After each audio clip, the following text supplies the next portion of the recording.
Hello everyone, welcome back.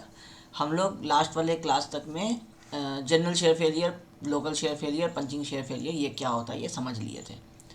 उसका काम एक तो थ्योरी में है, वो तो आपको उसके लिए पढ़ना ही है कि कितने टाइप के फेलियर्स हो सकते हैं जो सॉइल में, तो ये 3 टाइप के फेलियर्स हो सकते हैं। उसके जो बेसिक वो जो पॉइंट्स हैं जो हम आपको बताए थे कि फाई आपका <28 ग्रेटर देन 36, फेलियर वर्टिकल होता है पंचिंग में, आपको वन साइड टिल्ट होता है आपको जनरल में, ये सारी चीज़ें याद रखनी है, आगे काम आएंगी। आगे मतलब है कि जब आप जियो टेक्निकल इंजीनियरिंग को और पढ़ना चाहेंगे बीटेक में, या फिर जब आप एसएससी बीटीएससी कोई भी एग्ज़ाम के लिए तैयारी करेंगे, तो सिर्फ एसबीटी के सिलेबस से काम नहीं चलता है। उस समय आपको फिर जो और नई चीज़ें आप पढ़ेंगे, तो ये वाला बेस पहले क्लियर होना पड़ेगा, तभी आप आगे फिर बढ़ पाएंगे। तो जियो टेक्निकल इंजीनियरिंग में जब सॉइल में फाउंडेशन के अंदर की चीज़ें जब पढ़ाना शुरू करेंगे आपको कोई भी टीचर, जब भी आप जहाँ से भी पढ़ेंगे, तो उस समय प्रॉब्लम नहीं हो उसके लिए भी ये चीज़ समझ में आना पड़ेगा, क्योंकि उस समय वो इमेजिन करके पढ़ाएंगे कि ये बेसिक चीज़ें आपको क्लियर है, तो बहुत सारी चीज़ें फिर हवा में चली जाती हैं। तो इसलिए यहाँ जो जो भी चीज़ लिखा हुआ है, जो भी चीज़ हम एक्सप्लेन कर रहे हैं, बहुत ध्यान से सुनिए, ये इंपॉर्टेंट पेपर है। सिर्फ डिप्लोमा पास करके इसका कोई वैल्यू नहीं होता। जैसे बिल्डिंग ड्राइंग वगैरह का है, वो सिर्फ डायरेक्टली जॉब में काम आता है, कहीं किसी कॉम्पिटिटिव एग्जाम में काम नहीं आता है। तो उसमें जब हम लोग पढ़ाते हैं तो सिर्फ आपको टारगेट लेके पढ़ाते हैं कि आपको पास भी होना है, नंबर भी लाना है, और ड्राइंग बनाना भी आना चाहिए। बाकी उसके अंदर कॉन्सेप्ट कुछ नहीं होता, प्रैक्टिस की चीज़ें होती है। ये पेपर बहुत इंपॉर्टेंट है। जियो टेक्निकल इंडिया का कोई भी एग्ज़ाम उठा लीजिए, यही पेपर आपको एक लगभग सेकेंड थर्ड फर्स्ट में आपको वेटेज लेकर के रहता है। ठीक है। अब जो हम आपको लास्ट क्लास में पढ़ाए, जो आपका general failure, punching failure, local failure, वो आज आपके जब हम आपको ये टरज़ागी बेयरिंग कैपेसिटी का फॉर्मूला बताएंगे, उसके लिए काम आएगा। तो कहीं वो आपको रटना नहीं पड़े, उस वजह से आपको 1 घंटे का लेक्चर लेकर के उसको सिर्फ एक्सप्लेन किया है। अब हम लोगों का इस चैप्टर में जो मेन टारगेट है, क्योंकि यूनिट का नाम क्या है, बियरिंग कैपेसिटी ऑफ सॉइल, तो मेन टारगेट है कि बियरिंग कैपेसिटी का थ्योरी आपको पता होना चाहिए। हम एसबीटी के हिसाब से आपको बताते जा रहे हैं कि बियरिंग कैपेसिटी ऑफ सॉइल ये क्या होता है, इसका कितने टाइप्स होते हैं, इसका थ्योरी आपको पता होना चाहिए। ठीक है, पहला इंपॉर्टेंट चीज़। दूसरा, इसका फॉर्मूला आपको पता होना चाहिए। किसका फॉर्मूला रहेगा? ये टरज़ागी का फॉर्मूला रहेगा। बहुत सारे साइंटिस्ट का फॉर्मूला है, बुक्स में आप देखेंगे तो बहुत सारे फॉर्मूलाज हैं, आपको कोई सा फॉर्मूला नहीं पढ़ना है, आपको सिर्फ टरज़ागी वाला जो हम बताने वाले हैं आपके इस कोर्स में, आपको सिर्फ वही पढ़ना है। ठीक है। क्यों ये काम आएगा? ये आपको काम आ जाएगा न्यूमेरिकल्स में, क्योंकि फॉर्मूला वाला जो पार्ट है वो आपको थ्योरी नहीं पूछेगा, उसका कोई थ्योरी नहीं होता है, बस फॉर्मूला है। आपको डेरिवेशन उसका नहीं आने वाला है, 2 पेज का डेरिवेशन होता है एक फॉर्मूला के लिए, वो सब पार्ट्स एमटेक में आता है। अभी आपको सिर्फ टरज़ागी का फॉर्मूला एज इट इज़ रट लेना, जो हम तरीके से बताएंगे उसको न्यूमेरिकल में अप्लाई करना है, और न्यूमेरिकल में रहेगा लैंग्वेज, और उस लैंग्वेज से लोकल शेयर फेलियर पता करना है, जनरल शेयर फेलियर पता करना है। क्योंकि अगर जनरल रहा क्वेश्चन में तो डायरेक्टली फॉर्मूला अप्लाई होगा, अगर लोकल रहा तो फॉर्मूला को चेंज करेंगे, वो चीज़ आपको इंपॉर्टेंट होगा। ठीक है। तो आपको बियरिंग कैपेसिटी का थ्योरी पता होना चाहिए, आपको फॉर्मूला पता होना चाहिए, फॉर्मूला से न्यूमेरिकल में कैसे अप्लाई होगा। कुछ चीज़ें आएंगी कि ये जो फॉर्मूला है ये किन फैक्टर्स पे डिपेंड करता है, तो फैक्टर्स अफेक्टिंग बियरिंग कैपेसिटी आप कह सकते हैं directly, factors affecting bearing capacity. तो यही बियरिंग कैपेसिटी क्या होता है, इसका टाइप्स क्या है, उसको कौन से फैक्टर्स हैं जो उसको इफेक्ट करते हैं, और फॉर्मूला में आपको कैसे कैसे चेंज होगा, वो अलग अलग, जैसे रेक्टेंगुलर के लिए अलग हो जाएगा, सर्कुलर के लिए अलग हो जाएगा। ये चीज़ें पढ़ेंगे, ये मेन है आपका बियरिंग कैपेसिटी से। और यूनिट में जो एक एक्स्ट्रा चीज़ इंसर्ट किया हुआ है वो है आपको रिटेनिंग वॉल का एक्टिव प्रेशर, पैसिव प्रेशर। ये भी एक थ्योरी है, इस पर कोई न्यूमेरिकल नहीं आने वाला है आपको। तो आपको रिटेनिंग वॉल का जो लास्ट वाला जो पार्ट है आपके सिलेबस का, वो आपको सिर्फ पढ़ना है एग्जाम पॉइंट ऑफ व्यू से। तो बेसिकली आपको ये 1, 2 और ये 3 जो थ्योरी है, ये थ्योरी आपको तीनों पता होना चाहिए। तीनों में से किसी एक के पूछे जाने के चांसेस 99% आप समझ लीजिए, इतना इंपॉर्टेंट है ये तीनों में से। कोई एक तो रहेगा ही रहेगा पेपर में, चाहे और में दूसरा ऑप्शन में कोई और आ जाएगा, एक रहेगा। तो आप ये 3 पढ़ लेंगे तो इसमें से एक आपका 4 मार्क्स का थ्योरी तो फिक्स है आपका आना। और फॉर्मूला इस यूनिट से, क्योंकि आपका लगभग अगर 10 मार्क्स का वेटेज होगा तो मान के चलिए कि 4 मार्क्स का आपका फॉर्मूला और थ्योरी, और 6 मार्क्स का एक न्यूमेरिकल, ये दोनों आ जाएगा। तो ये 10 मार्क्स इस वाले यूनिट से कहीं नहीं आपके जाने वाले हैं। हम जिस तरीके से बताएंगे बस उस तरीके को फॉलो करते रहना है। अब हम लोगों का आज जो डिस्कशन होगा वो अब आ गया टरज़ागी के एनालिसिस के ऊपर, और फॉर्मूला किस तरह से हम लोग पहुंचेंगे, फॉर्मूला कैसे याद रहेगा, उन सब चीज़ों के ऊपर। तो टरज़ागी ने कुछ जो एनालिसिस किया उसमें कुछ बेसिक्स पहले एजम्पशन लिया, वो एजम्पशन हम आगे पढ़ने वाले हैं उसके बारे में। पहले हम ये बता देते हैं कि जो फेलियर का मैकेनिज्म है ये कौन बताए हम लोगों को, जो हम लोग जनरल वाले के लिए बात करते हैं कि जनरल शेयर फेलियर का जो ये फेलियर मैकेनिज्म था, ये जो हम आपको ये डॉटेड लाइंस बता रहे थे, ये हम लोगों को कौन बताते हैं, सर टरज़ागी बताते हैं, कार्ल टरज़ागी। और टरज़ागी जो बताए उसमें ये जो जनरल शेयर फेलियर है इसी के लिए वो अपना फॉर्मूला भी बताए। अब बोले कि बाकी सब में थोड़ा थोड़ा सा चेंज कर लेना है, ठीक है। तो ये जो फेलियर मैकेनिज्म है इसी का ये थ्योरी जो लास्ट क्लास में आप पढ़े थे कि जोन 1 कौन सा होगा, जस्ट फुटिंग के नीचे, जिसको एक्टिव जोन बोले। जोन 2 कौन सा होगा, रेडियल शेयर वाला। जोन 3 कौन सा होगा, वही पैसिव स्टेट वाला। इसका नाम है रैंकाइन पैसिव स्टेट, ठीक है। यही वो थ्योरी है जो हम आपको लास्ट वाले क्लास में समझाए थे, वो यहाँ पे हम आपको इंसर्ट कर दिए, उसमें नहीं वहाँ पे इंसर्टेड था, ठीक है। अब वो एजम्पशन जो लिए उससे पहले आपको जो आप एजम्पशन पढ़ने वाले हैं, जो आप फॉर्मूला पढ़ने वाले हैं, उसके लिए फिर से इसी फिगर को अब टरज़ागी बेयरिंग कैपेसिटी के हिसाब से आपको समझना है, क्योंकि आगे आप जैसे ही देखेंगे कुछ चीज़ें, कुछ एजम्पशन जो आप पढ़ेंगे फिर आपको वो रटना पड़ जाएगा। तो ये डायग्राम तो क्योंकि आप लास्ट वाले क्लास में पढ़ चुके हैं, तो अब हम इसको 1 2 3 क्या है ये नहीं बताएंगे, आपको पता चल गया कि 1 एक्टिव है, 2 रेडियल शेयर है, 3 आपका पैसिव है। अब टरज़ागी सर ने क्या एनालिसिस लिया, उन्होंने कहा कि ये जो हम ओवरबर्डन प्रेशर की बात कर रहे हैं, ये जो ओवरबर्डन मिट्टी आ रहा है यहाँ पे, ये जनरली एक्चुअल केस में क्या रहेगा, ये फुटिंग के टॉप के ऊपर रहेगा। हो सकता है फुटिंग अगर आप 600 mm का दे रहे हैं और ओवरऑल डेप्थ अगर आपका 2 मीटर का है तो 2000 mm हो गया, तो 2000 में से 600 गया, तो ये मिट्टी सिर्फ किसका रहेगा, 1400 का रहेगा। तो 1400 के डेप्थ के लिए मिट्टी का वेट प्लस फुटिंग का डेप्थ कंक्रीट वाले पार्ट का यूनिट वेट से मल्टीप्लाई करके ये एक्चुअल केस होना चाहिए। टरज़ागी ने कहा कि ये यहाँ से लेकर के यहाँ तक का टोटल पोर्शन को हम लोग क्या करेंगे, मिट्टी ही मान करके उसी का टोटल जो वेट होगा वो कैलकुलेट कर लेंगे। थोड़ा बहुत वेरिएशन जो रहा वो एजम्पशन है वो कंसिडर कर लिया जाएगा। अब इस मिट्टी का वेट कैसे निकालेंगे, मिट्टी का यूनिट वेट हम लोगों को पता है, gamma kilo newton per metre cube, मतलब length into width into height, ये पूरा एक वॉल्यूम में इतना किलो न्यूटन उसका वेट रहता है। 1 मीटर क्यूब में कुछ किलो न्यूटन, 18 20 16 जो भी रहता है। आपको ये गामा पता है अगर जिस सॉइल का, आपको अगर ये आप इसको हाइट से मल्टीप्लाई कर देंगे इंटू DF कर देंगे, और DF क्या है, हाइट मीटर में ले लेंगे, तो जो रिजल्ट निकल करके आएगा ये गामा है, और ये आप DF से मल्टीप्लाई कर दिए, तो जो रिजल्ट निकल करके आएगा वो क्या निकल के आएगा, प्रेशर निकल करके आएगा।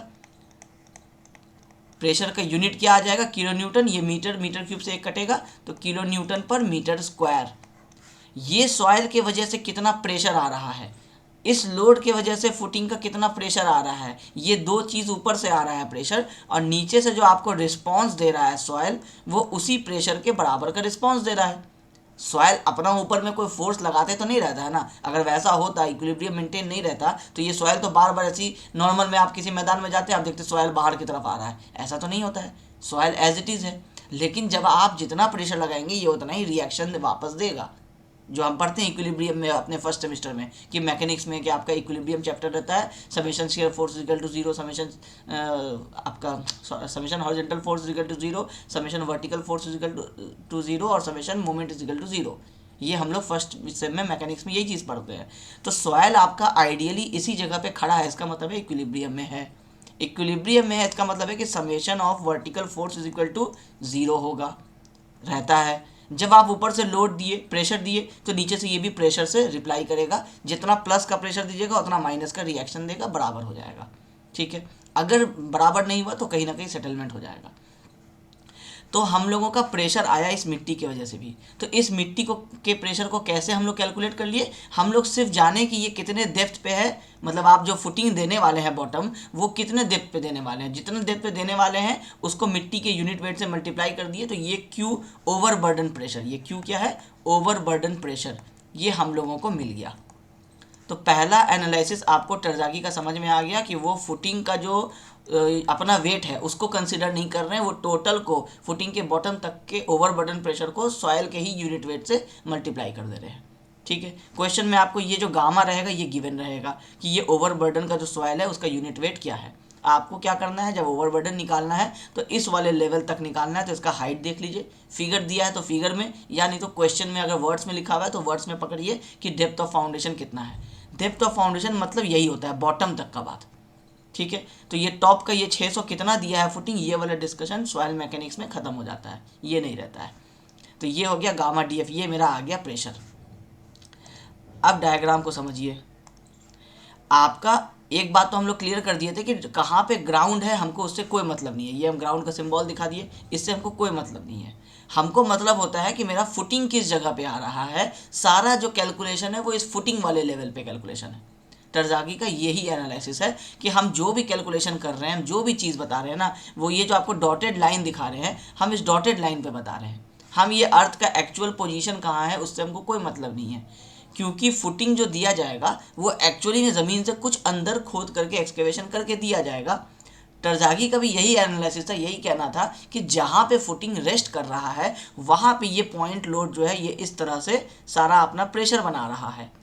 तो मेरे लिए इम्पॉर्टेंट है कि हमको इस प्रेशर के बॉटम पे, फुटिंग के बॉटम पे अगर पोजीशन पता चल जाए तो वही मेरा एक्चुअल वो पोजीशन होगा जिसकी वजह से मिट्टी फेल करेगा या नहीं करेगा। ऊपर वाले मिट्टी का कोई रोल नहीं है, वो यही कहना चाहते हैं। ठीक है, समझ में आ गया, ये दूसरा एजम्पशन समझ में आ गया। उसके बाद उनका कहना है कि ये जो हम लोग ये जो जोन बनाए थे, ये जो ऊपर हम लोगों का इस तरह से जा रहा था, जोन 3 था पैसिव वाला, जो यहाँ पे बल्जिंग ऐसे दिखा रहा था, उनका कहना है कि ये जितना पहले की ये जो एक्टिव जोन है, एक्टिव जोन का ये जो एंगल होगा जो हॉरिजॉन्टल से ये कितने एंगल पे ये आपका लाइन जो है ये क्रॉस हो रहा है, तो ये हो रहा है जितना सॉइल का एंगल ऑफ इंटरनल फ्रिक्शन है। लास्ट क्लास में समझाए थे कि जितना पे सॉइल अपने आप को स्टेबल कर लेता है उतना ही एंगल का ये वाला लाइन जो है इस तरह से बनेगा। तो जितना ये एक्टिव जोन का एंगल होगा ये फाई, जितना आप कह सकते हैं कि जो एंगल ऑफ इंटरनल फ्रिक्शन होगा, जो सॉइल का स्टेबिलिटी का जो अपना एंगल होगा, ये वाला और ये वाला, ये जो दोनों एज आप देख रहे हैं लास्ट जहां तक पहुंच रहा है, तो ये क्या है, ये दोनों के बीच का एंगल, डॉटेड लाइन के बीच का एंगल 90 डिग्री है।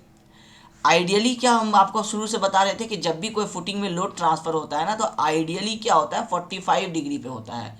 बाकी सारे कंडीशंस को अगर हम कांस्टेंट मान लें, कोई फ़र्क नहीं पड़े, हम किसी एंगल ऑफ इंटरनल फ्रिक्शन की बात नहीं करें, तो दुनिया में किसी भी चीज़ का स्टैंडर्ड जो लोड डिस्ट्रीब्यूशन का कॉन्सेप्ट है वो यही है कि वो आपको 45 डिग्री पे, हॉरिजॉन्टल से 45 डिग्री पे आपको लोड जो है वो डिस्ट्रीब्यूट करेगा। अगर सब चीज़ें इवनली है तो आपको वो बिल्कुल हाफ के, मतलब बिल्कुल आप कह सकते हैं ना कि 45 डिग्री पे आपका लोड जो है वो डिस्ट्रीब्यूट होगा। यहाँ भी होता 45 डिग्री पे ही, ये वाला जो एंगल है ये 45 डिग्री ही होता, लेकिन सॉइल का एंगल ऑफ इंटरनल फ्रिक्शन पे ये चीज़ डिपेंड करता है। अब सॉइल का एंगल ऑफ इंटरनल फ्रिक्शन जो है वो कम ज़्यादा होने पे उस हिसाब से यहाँ पे जो वैल्यू है ये थोड़ा सा क्या होगा, ये फ्लैटर हो गया, ये कर्व, ये जो लाइन है आप देख सकते हैं कि हॉरिजॉन्टल से ये एंगल 45 से कम हो गया। आप इस पर यहीं पे एक्सिस बना लीजिए तो आपको समझ में आ रहा है ना कि ये आपका कोई कह नहीं सकता है कि ये 80 डिग्री है, सब यही कहेंगे देख करके कि 45 डिग्री से कम है थोड़ा। तो कितना कम है, तो ये 5/2, जितना यहाँ पे 5 बनेगा, जितना एंगल ऑफ इंटरनल फ्रिक्शन होगा उसका हाफ जो है वो 45 में से माइनस कर देंगे। मतलब आप कह सकते हैं कि ये वाला जो एंगल है ये 5/2 है, और ये टोटल एंगल कितना था 45 था। तो सॉइल का जो आपका जो एंगल अपना जो बनेगा, जो जोन ऑफ इन्फ्लुएंस है, जितना दूर आपका ये सॉइल आपके टॉप लेवल से जहाँ पे कांटेक्ट में आ रहा है वो कितना होगा 45 माइनस 5/2। ये आपका थर्ड एजम्पशन है टरज़ागी का, ये हम नहीं बता रहे हैं, ये टरज़ागी बता रहे हैं। ठीक है, कि ये जो एंगल बनाएगा ग्राउंड के साथ वो 45 माइनस 5/2 बनाएगा, एक्टिव जोन का जो एंगल बनेगा वो 5 बनेगा। ठीक है, ये हो गया इनका थर्ड एनालिसिस। चौथा एनालिसिस जो वो कहते हैं, वो इनका कहना है कि ये जो कॉन्टैक्ट सरफेस है, ये वाला फुटिंग जो आप जहाँ पे बना रहे हैं, ये वाला स्मूथ नहीं है, ये रफ़ है। रफ़ होने का मतलब क्या है कि जब आप यहाँ पे इसको मान लीजिए कॉम्पैक्ट कर दिए, कॉम्पैक्ट करने के बाद आप फुटिंग बना रहे हैं, तो फुटिंग बनाए किसका, कंक्रीट का।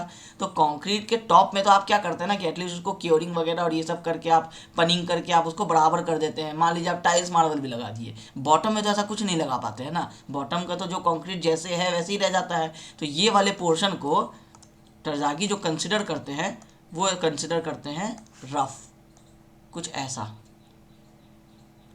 और इस रफ के वजह से ही ये सारा जो एंगल वगैरह ये जो बन रहा है, अदरवाइज नहीं बनता। बिल्कुल स्मूथ रखते तो डायरेक्टली ये इस तरह से सीधा ट्रांसफ़र हो जाता, क्योंकि बहुत स्मूथ है, वो सीधा अपना लोड को डिस्ट्रीब्यूट प्रॉपर्ली नहीं कर पाएगा। रफ है तो बॉन्डिंग है, बॉन्डिंग है तो 45 डिग्री का डिस्ट्रीब्यूशन है। ठीक है, तो उनका एनालिसिस यही था कि ये जो सरफेस रहेगा ये आपका रफ रहेगा। उसके बाद उनका कहना है कि ये जो विथ ऑफ द फुटिंग है इस पे भी आपका जो एनालिसिस है वो डिपेंड करेगा। ये सारी चीज़ें उनकी अपनी एनालिसिस है कि अगर आप कुछ फुटिंग ऐसा दे देंगे इतना वाइड, तो उसके हिसाब से आपका जो कंडीशन होगा वो आपका चेंज हो जाएगा, आपका एनालिसिस में जो आपका बेयरिंग कैपेसिटी है वो चेंज हो जाएगा। तो ये इनका एक और एजम्पशन आया कि वो विथ ऑफ द फुटिंग के ऊपर भी डिपेंड करता है। तो ये सारे जो आपके एनालिसिस हैं ये कौन दिए, ये टरज़ागी सर दिए। ठीक है, अब ये क्यों बताएं हम आपको, क्योंकि एग्ज़ाम में एजम्पशन पूछता है। यहाँ तक कि कॉम्पिटिटिव एग्ज़ाम में भी क्या करता है कि अलग अलग एग्ज़ाम में अलग अलग टाइप से क्वेश्चन पूछता है। या तो किसी एग्ज़ाम में पूछेगा कि इसमें से कौन सा करेक्ट नहीं है और आपको 3 एजम्पशन टरज़ागी के बता देगा, और चौथा वाला क्या करेगा कि कोई उसी से मिलता जुलता कोई और एजम्पशन डाल देगा, रैंकाइन वाले का या कुलम्स वाले का, किसी का भी डाल देगा। अब इस तरह के क्वेश्चन के लिए आपको 4 प्रॉपर्टीज़ याद होना ज़रूरी है। 4 प्रॉपर्टीज़ अगर नहीं याद होगा, क्योंकि ये भी आप पढ़े आपको करेक्ट लगा, ये भी आप पढ़े आपको करेक्ट लगा, ये भी करेक्ट लगा क्योंकि तीनों करेक्ट है, और ये भी आपको करेक्ट लग गया क्योंकि आप सही से नहीं पढ़ के गए थे, आप जल्दी जल्दी में 2-3 देख लिए और वो 2-3 ही ऑप्शन में था और चौथा में पूछ लिया कि नॉट वाला जब क्वेश्चन आता है तो वो बहुत डिफिकल्ट हो जाता है। एसबीटी में नहीं आएगा, आगे लाइफ में आपको हर वक्त आएगा। फिर क्या करता है, जो आसान क्वेश्चन हुआ जैसे एसबीटी पूछ लेगा या फिर आपको जो एसएससी में प्री में डायरेक्टली पूछ लेगा कि इसमें से कौन सा एजम्पशन है, तो 3 एजम्पशन रॉन्ग होंगे, एक आपका राइट होगा, वो एक वाला पकड़ा जाता है जल्दी, वो यही सब में से आपको पूछेगा।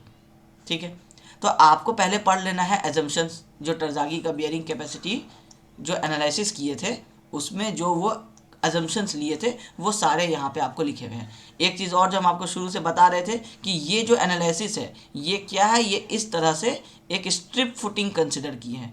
स्ट्रिप फुटिंग मतलब कि जो दीवार, जो ब्रिक वॉल के ऊपर में जो आपका फुटिंग होता है उसको कंसिडर की है।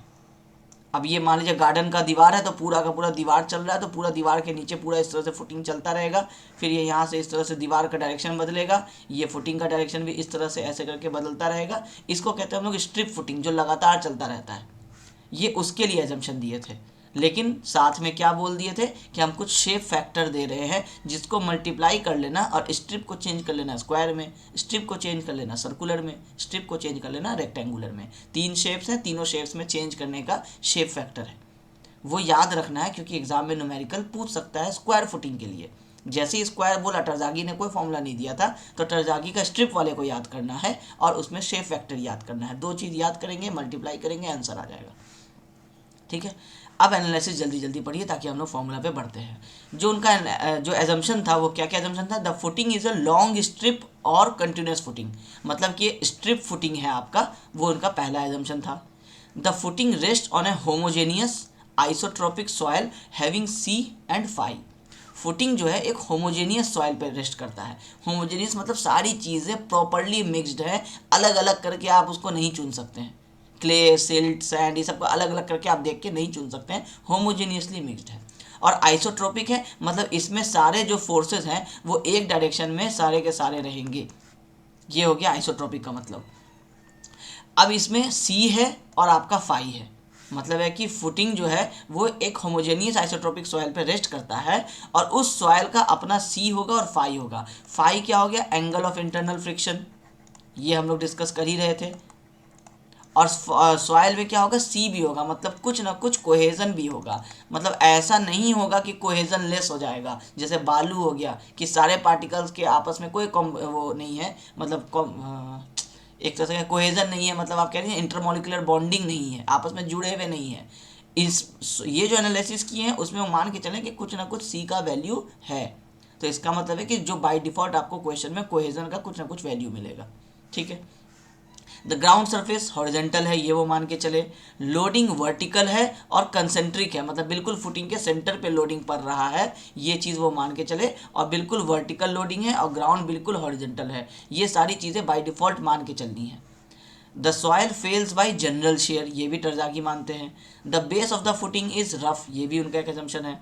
The soil mass above the footing base can be replaced by N equivalent surcharge, ये जो आपका सॉइल मास है फुटिंग के ऊपर में, इसको एक इक्विवेलेंट सरचार्ज से रिप्लेस किया जा सकता है, ये है वो equivalent surcharge. Gamma into D F करके इस पूरे को हम लोग हटा देंगे, मतलब इस पूरे के बराबर जो है वो हम लोग गामा इंटू डी एफ ले लेंगे। ये किया जा सकता है, टरज़ागी का कहना है। ये जो आप पॉइंट लोड्स देख रहे हैं, ये पॉइंट लोड्स क्या है, ये इतना सा मिट्टी के वजह से जो बेस ऑफ द फुटिंग पे जो प्रेशर पड़ रहा है, ये उस प्रेशर का वैल्यू है। ये कितना रहेगा, गामा इंटू डी एफ रहेगा। ठीक है, ये सारे हैं टरज़ागी के एजम्पशंस। एग्जाम में ये थ्योरी में क्वेश्चन डायरेक्टली पूछ लेगा 4 मार्क्स में कि टरज़ागी के बेयरिंग कैपेसिटी एनालिसिस के एजम्पशंस को एक्सप्लेन कीजिए। यही सारे वो पॉइंट्स है। इतना लिखने में डाउट है मार्क्स कम होने का, तो इन सारे पॉइंट्स को थोड़ा थोड़ा सा एक्सप्लेन करते चले जाइए। ठीक है, अब आता है मेन आपका फॉर्मूला वाला पार्ट, और यहीं से सारा इंटरेस्ट जो है वो स्टूडेंट्स को आता है कि ये फॉर्मूला मिल गया, अब समझ में आ गया कि पूरा क्यों पढ़ रहे थे। चैप्टर का बेस मिल जाता है कि ये फॉर्मूला ही पढ़ने के लिए इतना कहानी था और इसको न्यूमेरिकल में अप्लाई करना है। अब ये फॉर्मूला देख करके डरना नहीं है। एक तो बहुत आसान तरीके से समझा देंगे, दूसरा कि रीडिंग दे करके तो याद उसको एटलीस्ट करना ही पड़ेगा, क्योंकि इसको डिराइव करने के लिए 2 पेज, लिटरली 2 पेज मतलब है कि बीसी पूर्णिया के 2 पेज का डेरिवेशन है, और उसमें इतने कॉन्सेप्ट्स हैं कि वो सीखने से अच्छा है कि आप इसको याद कर लेंगे। और एक्चुअली सिलेबस में उसको पढ़ाना भी नहीं है, सिलेबस में ये एमटेक में रहता है कि उसके डेरिवेशंस का फिर एक चैप्टर रहता है, फिर उसके ऊपर डिस्कशन होते रहता है। जितना हायर स्टडीज़ जाएंगे उतना लॉजिक में जाएंगे, जितना लोअर स्टडीज़ में रहेंगे उतना रट्टा करके प्रोसेस को फॉलो करते रहेंगे। ऐसे ही एक कॉन्सेप्ट है इंडिया में पढ़ाई का।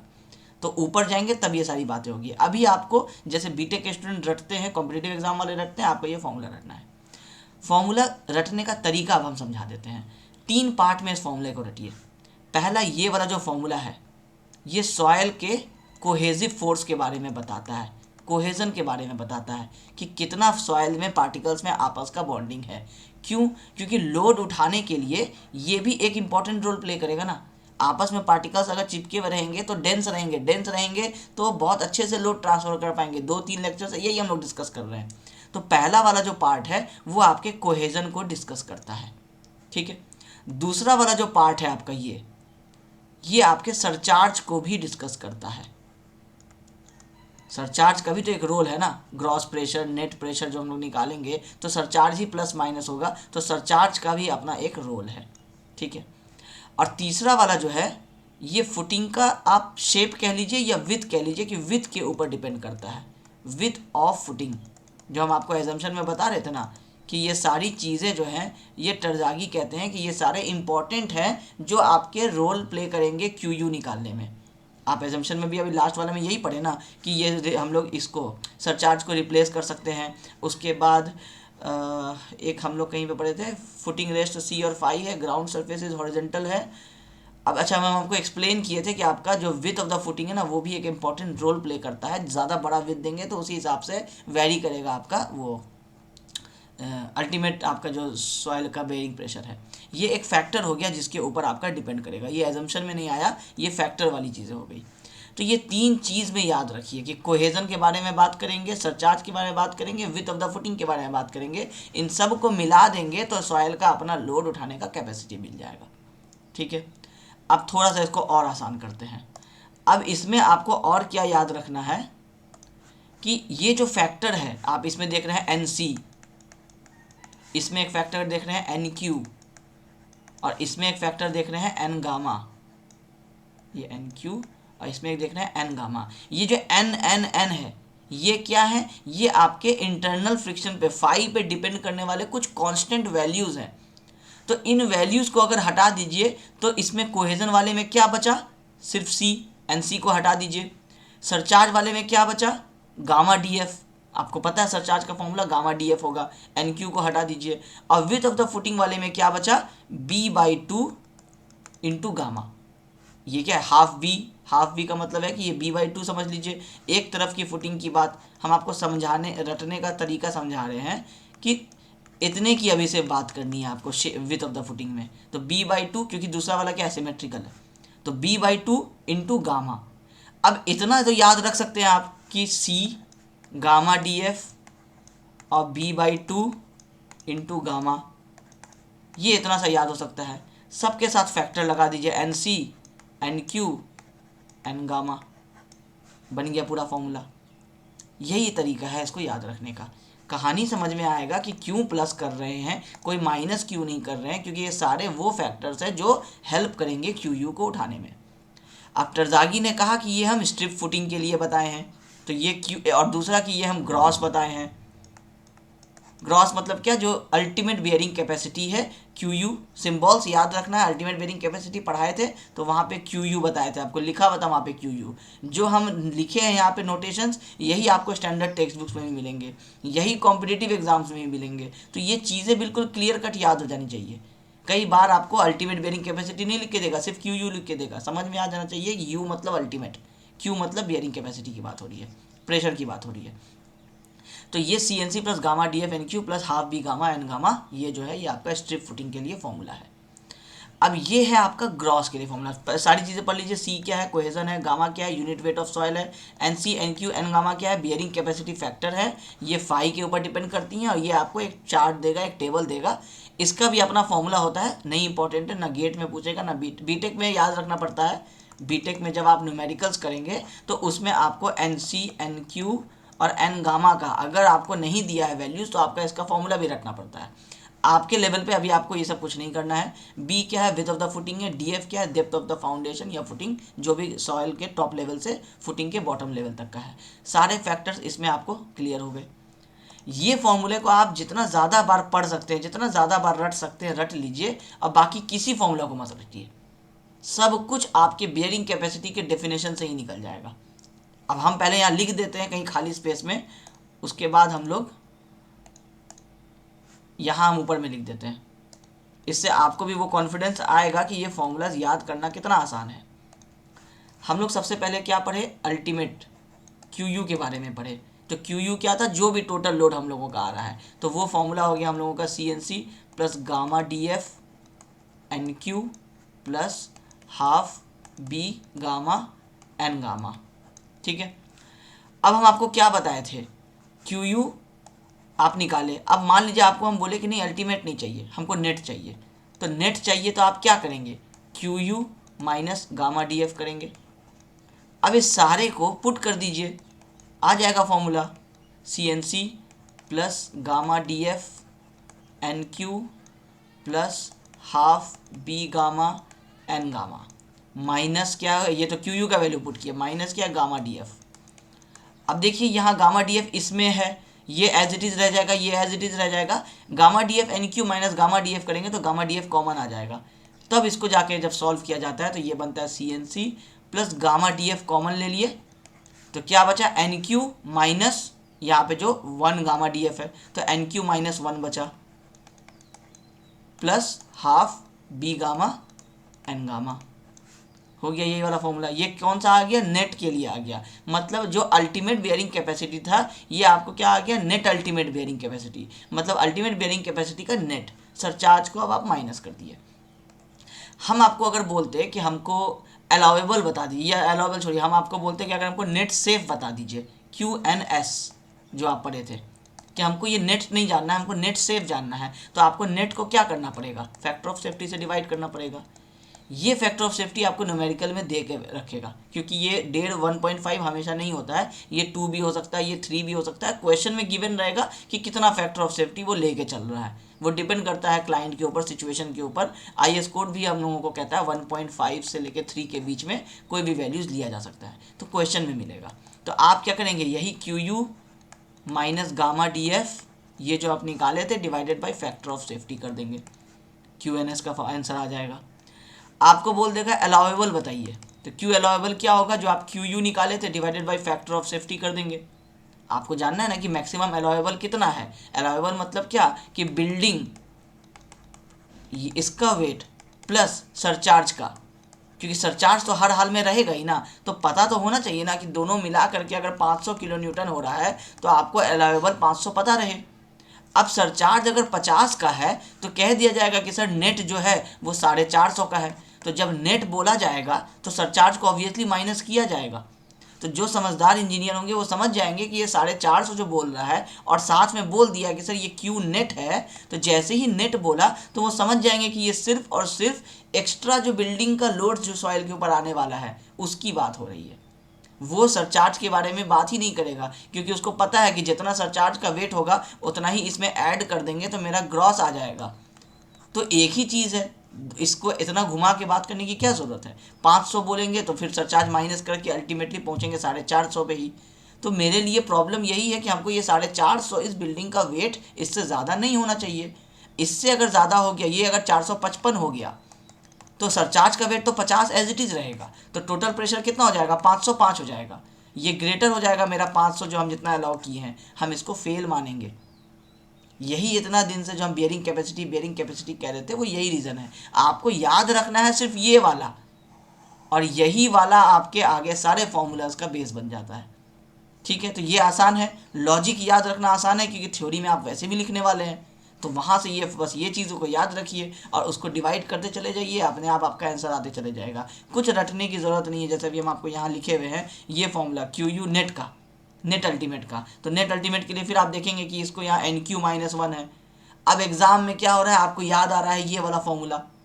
अब क्या पूछा है क्या नहीं पूछा है कुछ नहीं पता, आपको बहुत सारा फॉर्मूला याद है, आप कोई सा भी फॉर्मूला उठाए रख दिए, आंसर कुछ ना कुछ निकलेगा। बस पढ़ना क्या है कि वो क्या पूछ रहा है। अगर वो पूछ रहा है ultimate bearing capacity of soil, तो क्यू यू रखना है। अगर वो बोल रहा है net bearing capacity of soil, तो क्यू नेट निकालना है। तो इसीलिए हम आपको कह रहे हैं कि सिर्फ यही वो फॉर्मूला है जो आपको याद रखना है, बाकी कुछ को याद मत रखिए। 30 सेकेंड का 1 मिनट का एक्स्ट्रा टाइम लगेगा इसको प्लस माइनस करके दूसरा चीज़ निकालने में। ठीक है, और हमेशा देखिएगा न्यूमेरिकल में कभी आपको अल्टीमेट के लिए नहीं पूछेगा, क्योंकि टरज़ागी बेयरिंग कैपेसिटी पूछने का मतलब ही है कि वो आपके दिमाग से खेलना चाहेगा। ठीक है, अब ये जो क्यूनेट निकाले हैं ये भी किसके लिए निकल रहा है, स्ट्रिप के लिए ही निकल रहा है, क्योंकि अभी हम कोई एक और फैक्टर की बात नहीं की है। ये N C N Q N gamma क्या है, ये तो आपका कोहेजन के लिए फैक्टर है, तो एन सी। एन क्यू क्या है, आपके सरचार्ज के लिए एक फैक्टर है। एन गामा क्या है, आपके विथ ऑफ द फुटिंग के लिए एक फैक्टर है। तो ये सारे तो हो गए इनके फैक्टर्स, ये अलग चीज़ हो गया। अब इसके साथ साथ एक चीज़ आता है जिसको हम लोग कहते हैं शेप फैक्टर। शेप फैक्टर क्या करता है कि अगर आपको इस फॉर्मूला को जो येलो बॉक्स में है ये स्ट्रिप के लिए है, अगर इसको स्क्वायर के लिए चेंज करना है तो फिर आपको क्या करना पड़ेगा, कुछ ना कुछ वैल्यूज़ मल्टीप्लाई करना पड़ेगा। तो जो वैल्यूज़ मल्टीप्लाई होगा वो कोहेजन में वैल्यू चेंज हो जाएगा, वो फुटिंग वाले में चेंज हो जाएगा। सरचार्ज को तो वैसे भी कोई फ़र्क नहीं पड़ता है ना कि रेक्टेंगुलर रखो कि सर्कुलर रखो, क्योंकि वो तो फुटिंग के ऊपर की चीज़ है, ऊपर की चीज़ है, तो उसको कभी कोई फ़र्क नहीं पड़ने वाला है, वो हमेशा gamma D F N Q ही रह जाएगा। आप फुटिंग का साइज़ चेंज कर दिए तो आपके कोहेजन में आपके फ़र्क पड़ेगा। आपके फुटिंग का विथ ऑब्वियसली चेंज होगा तो ये बी में फ़र्क पड़ेगा, बी में पड़ेगा तो इस पूरे टर्म में फ़र्क पड़ेगा। तो हमेशा याद रखिए, जब भी आपको रेक्टेंगुलर स्क्वायर सर्कुलर का फॉर्मूला याद रखना है, रटना है, तो शेप फैक्टर के बारे में ये कहानी याद रखिए कि इससे क्या क्या चेंज होगा। इससे सी चेंज होगा, इससे बी चेंज होगा। सरचार्ज तो इसके ऊपर रहता है, इसको कोई फ़र्क नहीं पड़ेगा सरचार्ज को। और सरचार्ज का विथ कहीं पे इंपॉर्टेंट आप देखिए है ही नहीं। ये फुटिंग आप इतना बड़ा भी देंगे तो भी सरचार्ज का जो वेट आएगा, वो प्रेशर आएगा, वो क्या आएगा, गामा डी एफ आएगा। मतलब गामा यूनिट वेट और डी एफ हाइट, तो हाइट ही इंपॉर्टेंट हो रहा है। विथ में आप इसको इंग्लैंड लेके चले जाइए, इसको कोई फ़र्क नहीं पड़ेगा, क्योंकि इसको कोई मतलब ही नहीं है विथ से। तो जब भी कभी शेप फैक्टर आगे जब आप पढ़िएगा, अभी थोड़ा देर बाद या फिर नेक्स्ट वाले लेक्चर में, तो आपको याद रखना है कि इसमें कुछ छेड़छाड़ नहीं करना है। फॉर्मूला रटने का तरीका, समझने का तरीका समझा रहे हैं, कुछ यहाँ कीजिएगा कुछ यहाँ कीजिएगा। अब वो तो याद रखना पड़ेगा शेप फैक्टर इतना सा, क्योंकि वो भी नहीं याद रखिएगा तो फिर न्यूमेरिकल कैसे कीजिएगा। तो ये लगेगा इसमें प्रैक्टिस। टरज़ागी का अल्टीमेट बेयरिंग कैपेसिटी या बेयरिंग कैपेसिटी का फॉर्मूला पढ़ रहे हैं तो सिर्फ और सिर्फ यूनिट 5 में आपको क्या करना है, प्रैक्टिस। जितना ज़्यादा न्यूमेरिकल प्रैक्टिस कीजिएगा उतना ज़्यादा फ्लो में आते चले जाइएगा। हम लोग बिना देखे फॉर्मूला इसलिए बता पा रहे हैं, प्रैक्टिस हर साल पढ़ाना है, खुद भी पढ़े हुए हैं और पढ़ा भी रहे हैं, तो अपने आप बिना देखे अभी से और 15 फॉर्मूला भी लिखा जा सकता है। तो क्यों हुआ, प्रैक्टिस पे। तो आपको प्रैक्टिस करना है, प्रैक्टिस करेंगे आप अल्टीमेटली सारा फॉर्मूला आप अपने आप बोलते चले जाएंगे। ठीक है, अब यही जो बात हम कर रहे थे आपका कि ये जो बियरिंग कैपेसिटी है इसमें देखिए कितने सारे टर्म्स हैं। कुछ थ्योरी भी रटने के लिए आपको रट्टा मारने की ज़रूरत नहीं है, आपको यूं ही समझ में आ जाएगा कि इतने सारे आपके फॉर्मूला में टर्म्स हैं। तो जो आपका बियरिंग कैपेसिटी है क्यू यू, ये किस पे डिपेंड करेगा, ये देखिए N C N Q N gamma phi पे डिपेंड करता है। तो क्यू यू किस पे डिपेंड करेगा, पहला एक टर्म मिल गया आपको, फाई पे डिपेंड करेगा। दूसरा कोहेजन के वैल्यू पे डिपेंड करेगा। तीसरा डेप्थ ऑफ फुटिंग पे डिपेंड करेगा। चौथा यूनिट वेट ऑफ सॉइल पे डिपेंड करेगा, किस टाइप का सॉइल है। पांचवा विथ ऑफ द फुटिंग पे डिपेंड करेगा। ये टोटल 5 फैक्टर्स हैं जिनके ऊपर डायरेक्टली आपका सॉइल का यूनिट वेट जो है वो डिपेंड कर रहा है। न्यूमेरिकल में वैल्यूज़ देख करके ही आपको एक थ्योरी का प्रैक्टिस हो जाएगा कि ये जो फैक्टर्स अफेक्टिंग बियरिंग कैपेसिटी है ये क्या क्या है। अब एक एक करके इसको रीडिंग दीजिए। हम आपको एक शॉर्ट में सारा ट्रिक समझा दिए कि ये फॉर्मूला में सब लिखा है कि किसके किसके ऊपर डिपेंड करता है। एग्जाम में अगर नहीं याद आए कि फैक्टर्स अफेक्टिंग बेयरिंग कैपेसिटी क्या है, ये फॉर्मूला याद कीजिए। इसमें से जितने टर्म्स हैं वो सारे टर्म्स के ऊपर डिपेंड करता है। अब देखिए effective unit weight gamma, gamma के ऊपर डिपेंड करेगा। फॉर्मूला में देखिए gamma D F N Q है, 0.5 बी गामा मतलब half B gamma N gamma है, मतलब गामा यहाँ भी है गामा यहाँ भी है। इस एन गामा को मत सोचिएगा, ये तो एन गामा है, एन गामा तो फाई के ऊपर डिपेंड करता है। ठीक है, तो दो फॉर्मूले में दो जगह पे गामा यूज़ हो रहा है, तो ऑब्वियसली इफेक्टिव यूनिट वेट कितना है। इफेक्टिव मतलब है कि जो आपके कैलकुलेशन में काम आने वाला है। कई बार क्या होता है, जैसे अब ये फुटिंग है, इस फुटिंग में आपका जो सेकेंड वाला पार्ट है C N C plus gamma D F N Q, तो ये गामा डी एफ जो है ये किसकी बात कर रहा है, सरचार्ज की, मतलब ऊपर वाले की बात कर रहा है। तो ये वाला जो गामा है आपका, ये वाला यहाँ पे जो सॉइल है इसका जो गामा है वो ये है, सेकेंड वाला जो गामा है। फॉर्मूला में ये वाला जो आप गामा देख रहे हैं, ये गामा कौन सा होगा, कई बार एग्जाम में ऐसे दे देता है, डायग्राम बना देगा, यहाँ पे आपको ऐसे दिखा देगा और यहाँ पे सॉइल का दे देगा gamma is equal to 16 kilo newton per metre cube, और यहाँ दे देगा gamma is equal to 18 kilo newton per metre cube. तो आपको याद रखना है कि ये है कोहेजन वाला पार्ट, ये है सरचार्ज वाला पार्ट। तो सरचार्ज किसको होगा, ये डेप्थ ऑफ द फाउंडेशन से ऊपर में जितना भी है, तो यहाँ जो गामा लेंगे ये 16 होगा न्यूमेरिकल में। ये क्या है, ये फुटिंग के विथ की बात करता है, मतलब फुटिंग का विथ यहाँ है, तो फुटिंग का विथ और इसके सराउंडिंग में ये जो जितना सॉइल है ये इसके इफेक्ट की बात कर रहा है। जितना ये बढ़ेगा उतना ये बढ़ेगा, तो यहाँ पे गामा जो आएगा वो आपका यहाँ पे आएगा 18, यहाँ पे आएगा 16। इस चीज़ को समझना है। ठीक है, तो इफेक्टिव यूनिट वेट किसको बोल रहे हैं कि आपका यहाँ वाला यूनिट वेट, नीचे वाला यूनिट वेट, इसको गामा 1 बोल लीजिए, इसको गामा 2 बोल लीजिए। तो ये सारे जो है, जो आपको गामा जो है, ये इसको बोला जा रहा है कि इफेक्टिव यूनिट वेट। गामा अलग अलग करके नहीं बताया जा रहा है, इन जनरल कह दिया गया कि सॉइल का जो इफेक्टिव ऊपर और नीचे का अगर हम एवरेज निकाल लें, तो हम एवरेज निकालेंगे तो क्या निकालेंगे, गामा 1 प्लस गामा 2/2, या फिर अगर वेटेड एवरेज निकालेंगे तो उसी हिसाब से निकालेंगे। ये हाइट का gamma 1 into H1 plus gamma 2 into H2 divided by H1 plus H2, तो गामा बाहर निकल के आएगा, उसकी ही बात कर रहे हैं। ठीक है, the two terms gamma D F N Q and 0.5 B gamma N gamma contains unit weight of soil and therefore has direct impact on ultimate bearing capacity, जो हम बता रहे हैं। The effective unit weight of soil gets reduced, ये अब ये जो आपका ये जो गामा का जो वैल्यू है ना, ये क्या हो जाता है, कम होने लग जाता है। कब, जब वाटर टेबल जो है ये ग्राउंड सरफेस के नज़दीक आने लग जाता है।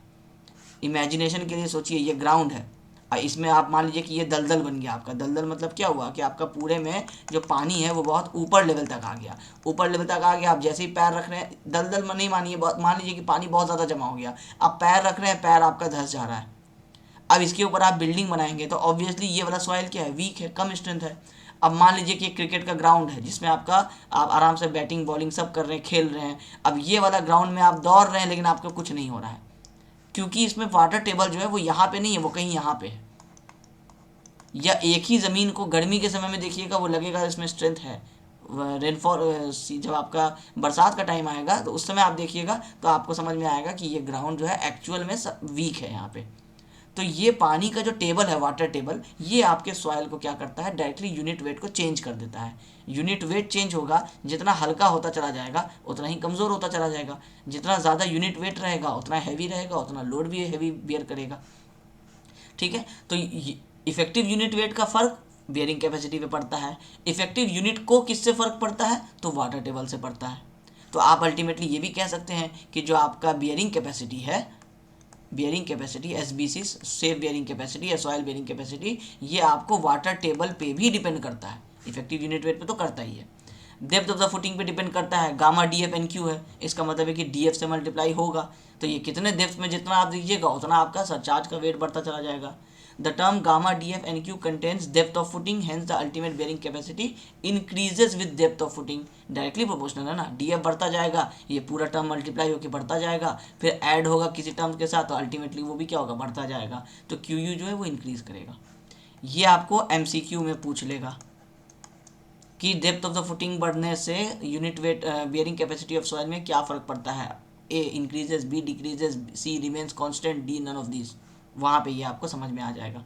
ठीक है, विथ ऑफ द फुटिंग पे डिपेंड करता है। ये है B, half B gamma N gamma. अब ये बी जितना बढ़ाएंगे उतना ही आपका ये बढ़ता जाएगा बेयरिंग कैपेसिटी।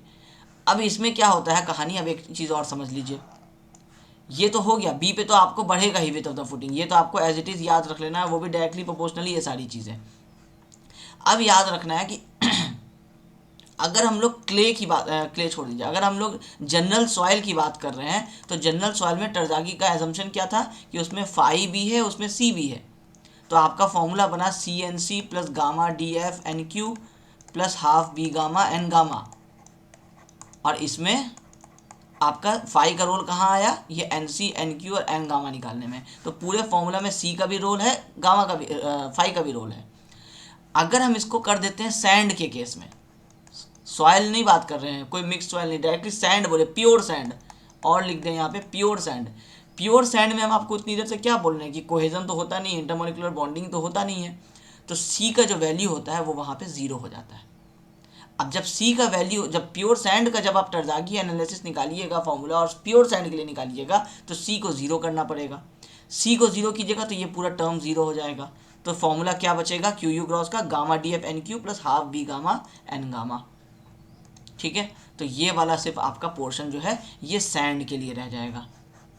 अब एग्ज़ाम में ध्यान दीजिएगा कि क्वेश्चन में क्या लिखा है, अल्टीमेट पूछ रहा है, नेट पूछ रहा है, वो तो पूछ ही रहा है, सैंड के लिए पूछ रहा है कि नॉर्मल एक सॉइल के लिए पूछ रहा है या प्योर क्ले के लिए पूछ रहा है।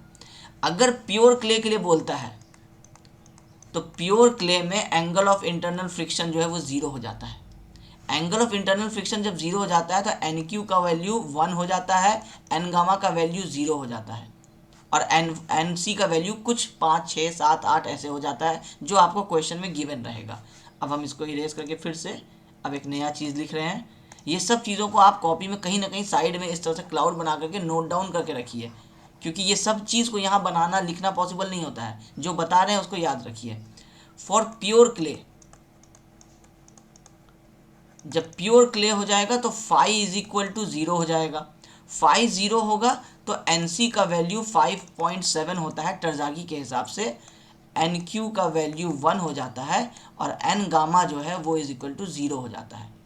एन गामा 0 हुआ तो ये एन गामा 0 मतलब ये हाफ बी गामा वाला टर्म 0 हो गया।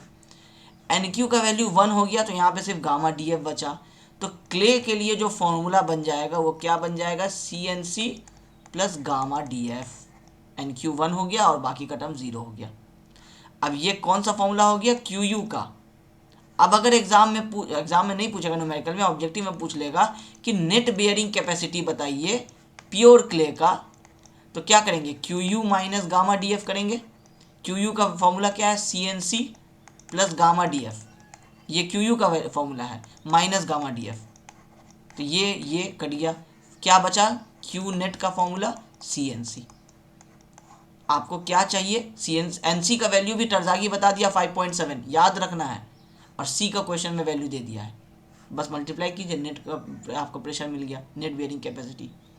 तो ये चीज़ को याद रखना है कि अब अच्छा, अब क्ले में क्या हुआ कि आपका देखिए half B gamma N gamma वाला जो वैल्यू है वो क्या हो गया, वो आपका ये 0 हो गया, तो ओवरऑल ये टर्म 0 हो गया। तो आप कह सकते हैं ना कि क्ले में फुटिंग के विथ का कोई रोल नहीं है, क्ले में सिर्फ रोल है गामा डी एफ का और ये इसका सी एन सी का प्लस गामा डी एफ का।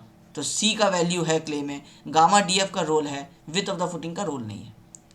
टरजागी ने अपना एनालिसिस जो दिया था वो जनरल सॉइल्स के लिए दिया था, लेकिन अगर हम इसको मान लें कि हम लोगों का with of the footing Sands के लिए भी अगर निकालना चाहें तो सैंड को इससे फ़र्क पड़ेगा, क्योंकि इसमें सीएनसी वाला पार्ट 0 हो जाएगा आपका। ठीक है, तो ये चीज़ भी याद रखिए, in sands cohesion become 0, therefore the equation reduces to, जो सीएनसी वाला पार्ट है उसको हटा दिए, सिर्फ ये वाला इक्वेशन रहा। मेन एक ही याद रखिए, सब अपने आप याद हो जाएगा। Hence ultimate bearing capacity of footing in sand increases with of the footing. जाहिर से होता है डायरेक्टली प्रोपोर्शनल है, ये बी बढ़ता जाएगा, ये क्यू यू बढ़ता जाएगा। क्ले का क्यों नहीं लिखे, क्योंकि ये विथ ऑफ द फुटिंग पे क्ले को कोई डिपेंड नहीं करता है। आपको यहाँ पे स्टार इस तरह से क्लाउड बना करके लिख लेना है कि clay gross ultimate pressure of clay does not depend on with of the footing. क्यों नहीं करता है उसका लॉजिक हम आपको अभी वैल्यू दे करके समझा दिए थे। ठीक है, रिलेटिव डेंसिटी पे हम लोग एक्टिव जनरल लोकल और पंचिंग शेयर फेलियर पढ़े हैं, उसमें हम लोग बार बार यही डिस्कस कर रहे थे कि रिलेटिव डेंसिटी जितना होगा उतना ही उसका उल्टा कॉम्प्रेसिबिलिटी होगा। 90% रिलेटिव डेंसिटी है तो 10% कॉम्प्रेसिबिलिटी है। तो जितना आपका रिलेटिव डेंसिटी ज़्यादा होगा उतना ही आपका जो आपका बियरिंग कैपेसिटी है वो ज़्यादा होगा। जितना लूज सॉइल करते चले जाएंगे उतना बियरिंग कैपेसिटी कम करते चले जाएंगे। इसी चीज़ को हम आपको लोड सेटलमेंट कर्व से भी वेरीफाई करवाए थे कि जितना रिलेटिव डेंसिटी ज़्यादा मतलब सॉइल कौन सा फेलियर होगा, जनरल शेयर फेलियर, इस तरह से आपका कर्व बनेगा। जितना आपका कॉम्पैक्शन उसमें कम रहेगा, रिलेटिव डेंसिटी कम रहेगा, उतना सॉइल ऐसे आ जाएगा। अब एक ही सेटलमेंट पे या इस वाले सेटलमेंट पे बात करें तो इतना है अल्टीमेट स्ट्रेंथ, और इस वाले में क्या करेंगे तो कम हो गया, और वो भी उसमें बताए थे कि बहुत ज़्यादा कम नहीं होगा लेकिन कुछ तो कम होगा। तो सीधा सीधी जो आपका क्यू का जो वैल्यू है वो आपके रिलेटिव डेंसिटी के ऊपर भी डिपेंड करता है। जितना ज़्यादा रिलेटिव डेंसिटी उतना ज़्यादा आपका Q. A sand with greater relative density exhibit larger angle of internal friction. Larger angle of internal friction भी ultimately ज़्यादा स्ट्रेंथ होगा। It is observed from the Terzaghis bearing capacity factor NC, NQ and gamma. The values of NQ and N gamma increases with phi. जितना ज़्यादा phi उतना NC, NQ and gamma ज़्यादा, जितना ज़्यादा NC, NQ and gamma उतना ज़्यादा QU का value. Hence dense sands have greater bearing capacity। ठीक है। इफेक्ट ऑफ फुटिंग शेप जो हम आपको बताए कि टरजागी ने दिया स्ट्रिप के लिए, लेकिन उनका कहना है कि अब इसी फॉर्मूला को स्क्वायर के लिए और रेक्टेंगुलर के लिए डायरेक्टली नहीं यूज़ कर सकते हैं। क्यों नहीं यूज़ कर सकते हैं? क्योंकि इनके शेप के हिसाब से आपको क्यू का जो वैल्यू होगा वो बदलेगा।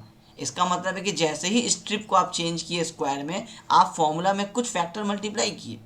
अब जो भी फैक्टर मल्टीप्लाई किए तो क्यू स्ट्रिप का और क्यू स्क्वायर का सेम तो आएगा नहीं, क्योंकि कुछ फैक्टर आप मल्टीप्लाई करके स्क्वायर बनाए हैं, तो कम आएगा या ज़्यादा आएगा। इसका मतलब है कि ये डिपेंड करेगा फुटिंग शेप पे, जिसको हम लोग बोलते हैं शेप फैक्टर। जो हम आपको बोल रहे थे कि आपको ये भी याद रखना पड़ेगा शेप फैक्टर। तो आज नहीं डिस्कस करेंगे ये शेप फैक्टर, अब कल वाले क्लास में डिस्कस करेंगे, और फिर बताएंगे कि जनरल शेयर फेलियर का तो अजम्पशन लिए थे, अगर क्वेश्चन में लोकल शेयर फेलियर दे दिया तो फिर से फॉर्मूला में कुछ चेंजेस आएगा। तो आज की क्लास का मूल चीज़ आपको याद रखना है कि आज का जो टारगेट है आपका वो है इस वाले फॉर्मूला को इतनी ज़्यादा बार पढ़ना, इतना अच्छे लॉजिक से समझना कि ये अपने आप आपको याद हो जाए। ये कोहेजन, ये सरचार्ज और ये विथ ऑफ द फुटिंग, ये तीन इंपॉर्टेंट फैक्टर्स है, इसको याद रख लेना है। Terzaghi derives his equation of ultimate bearing capacity for a strip footing जी या फिर continuous shallow footing of infinite length for which B/L ratio approaches to zero. Strip footing में क्या होता है, ये पूरा इस तरह से बाउंड्री वॉल चल रहा है, तो ये पूरा इसमें क्या होगा कि इस पूरे को वो एक इनफाइनाइट लेंथ का मान के सिर्फ इस B के ऊपर में अपना सारा कैलकुलेशन करते हैं। अब आप क्या कर दिए, इसको इसके बदले आप ले लिए ये वाला, तो अब आपका B तो जो है वो है ही, लेकिन अब आपका L इनफाइनाइट नहीं रहा, अब आप उसको रिस्ट्रिक्ट कर दिए। तो रिस्ट्रिक्ट कर दिए इसका मतलब है कि यहाँ पे B/L का रेशियो में B डिवाइडेड बाई L में, या L/B रेशियो अगर देखते हैं, L/B रेशियो देखिए तो L क्या है, बहुत ज़्यादा, डिवाइडेड बाई B है आपका जितना होना चाहिए। स्क्वायर में आ जाइएगा तो अब L/B में कुछ वैल्यू रहेगा, तो कुछ वैल्यू रहेगा, इसका मतलब है कि आप खुद यहीं से समझ सकते हैं कि मान लीजिए आप L 10 मीटर दे दिए, अब बहुत ज़्यादा नहीं बोल सकते हैं, B दे दिए 5, इसका मतलब L/B का वैल्यू 2 आ गया। यहाँ क्या आ रहा था, इन्फिनिटी आ रहा था। तो ये जो आपका फुटिंग का लेंथ और विथ वाला, ये बताने का मेरा मतलब ये था कि जो फुटिंग के विथ और लेंथ पे भी आपका डिपेंड करेगा। तो क्योंकि स्ट्रिप फुटिंग में इनफाइनाइट लिए थे, स्क्वायर रेक्टेंगुलर सर्कुलर में फाइनाइट आ जाएगा तो फर्क पड़ेगा। ठीक है। For finite footing, Terzaghi suggested certain shape factors by which the bearing capacity factor needs to be multiplied. Bearing capacity factor जो आपका है उसको आपको इन shape factors के साथ मल्टीप्लाई कर देना है, फिर आपका आएगा जो स्क्वायर, सर्कुलर और रेक्टेंगुलर के लिए, जो हम लोग पढ़ेंगे नेक्स्ट वाले क्लास में। ठीक है। तो आज जो हम लोग डिस्कशन किए हैं वो हम लोग किए हैं टरजागी के बेयरिंग कैपेसिटी के ऊपर, उनके एजम्पशंस के ऊपर में, और फिर आपको ये फैक्टर्स के ऊपर में। ये 3 डिस्कशन हम लोगों का आज हुआ है। एक हम लोग एजम्पशन पढ़े, दूसरा हम लोग फॉर्मूला पढ़े, और तीसरा हम लोग पढ़े फैक्टर्स। ये 3 चीज़ हम लोग इम्पॉर्टेंट डिस्कस किए। इसमें से ये एक और एक, ये 2 आपको डायरेक्ट थ्योरी है। लास्ट वाले क्लास में आपको एक्टिव पैसिव एक थ्योरी था, एक्टिव पैसिव ने मतलब जनरल और लोकल और पंचिंग, ये एक थ्योरी था। और फर्स्ट वाले क्लास में बियरिंग कैपेसिटी के बारे में पढ़े थे, और कितने टाइप के बियरिंग कैपेसिटी होते हैं, बियरिंग कैपेसिटी, ये हम लोग लेक्चर नंबर 1 में पढ़े थे, वहाँ से ये एक इंपॉर्टेंट आ गया। सेकंड वाले लेक्चर में ये जनरल और लोकल फेलियर इंपॉर्टेंट आ गया। यहाँ थर्ड थ्योरी एजम्पशन इंपॉर्टेंट हो गया, और fourth theory factors affecting bearing capacity important हो गया। ये 4 थ्योरी में से 1-2 क्वेश्चंस आना इस यूनिट से पक्का है, और इसमें और यही सब थ्योरी ही है जो इंपॉर्टेंट है इस यूनिट से क्वेश्चन जो पूछेगा तो। और न्यूमेरिकल्स आने के चांसेस तो रहते ही हैं, तो एक न्यूमेरिकल्स आएगा तो 6 मार्क्स का आएगा। न्यूमेरिकल्स बियरिंग कैपेसिटी पे ही आएगा, लेकिन जैसे यहाँ 4 थ्योरी है वैसे ही फॉर्मूला के अंदर में आप देख ही रहे हैं इतनी देर में कि हम लोग सैंड क्ले डिस्कस कर लिए तो फॉर्मूला बदल गया, हम लोग नेट का डिस्कशन किए तो फॉर्मूला बदल गया। फॉर्मूला बदलने का ये जो खेल है इसका प्रैक्टिस कर लीजिए। जितना ज़्यादा आप कॉपी बंद करके और आप अपना फॉर्मूला याद करके उसको बनाने की कोशिश करेंगे और फिर नोट से मैच करेंगे तो अपने आप आपको प्रैक्टिस होता चला जाएगा, फिर आप कोई भी न्यूमेरिकल कर लेंगे। न्यूमेरिकल पढ़ते समय जल्दबाजी नहीं करना है, क्योंकि न्यूमेरिकल्स में ही वर्ड्स में बहुत सारे खेल छुपे हुए हैं। आपको फाई जो है वहाँ पे बता देगा कि एंगल ऑफ इंटरनल फ्रिक्शन जो है वो 27 डिग्री है। अब आप जल्दी जल्दी में सारे सॉल्यूशन कर रहे हैं, आप सोच रहे हैं इसका क्या काम, आप आगे बढ़ गए और आप भूल गए कि लोकल शेयर फेलियर में फाई लेस देन 28 डिग्री होता है, जनरल शेयर फेलियर में फाई ग्रेटर देन 36 डिग्री होता है। ये जो 28 डिग्री एक लाइन में लिखा, आप सोचे इस फॉर्मूला में तो कहीं पे फाई का यूज़ ही नहीं है। अब क्वेश्चन में आपको N C N Q N gamma का वैल्यू भी दे दिया है, तो आपको लगा अब तो इसका पक्का कोई काम नहीं है, क्योंकि इसके ऊपर ही डिपेंड करता है ना N C N Q N gamma, तो वो तो आपको दे दिया, लेकिन वो आपको ट्रिक करने के लिए छोटा सा छोड़ गया कि फाई लेस देन 28 दिए, 27 दिए, स्टूडेंट पकड़ सका तो local share failure, local share failure तो फॉर्मूला चेंज होगा। तो ये सब चीज़ों का प्रैक्टिस लगेगा। आज वाले क्लास में फ़िलहाल आप टारगेट रखिए कि आपको ये 3 चीज़ें जो हम लोग डिस्कस किए हैं, एजम्पशन, फार्मूला और फैक्टर्स, ये समझ में आया कि नहीं आया। जो भी चीज़ नहीं समझ में आया डाउट पूछ लीजिए, ठीक है। तो आज की क्लास को यहीं पे एंड करते हैं। आई होप ये टरजागी का बियरिंग कैपेसिटी वाली चीज़ें आपको समझ में आ रही होंगी, थोड़ा इंटरेस्टिंग लग रहा होगा, और इसको पढ़ने के लिए अब अगर पहला 2 लेक्चर अगर आपको बोरिंग लग रहा था तो आप दोबारा जा कर के उसको देख लीजिए, अगर नहीं देखे हैं तो। पूरा डिस्कशन सुन के रहेंगे ना, एक बार सुन लेंगे ना तो सारी चीज़ें दिमाग में याद रह जाती हैं एग्ज़ाम के टाइम पे। तो आई होप आपको आज का ये लेक्चर जो है पसंद आया होगा। Thank you.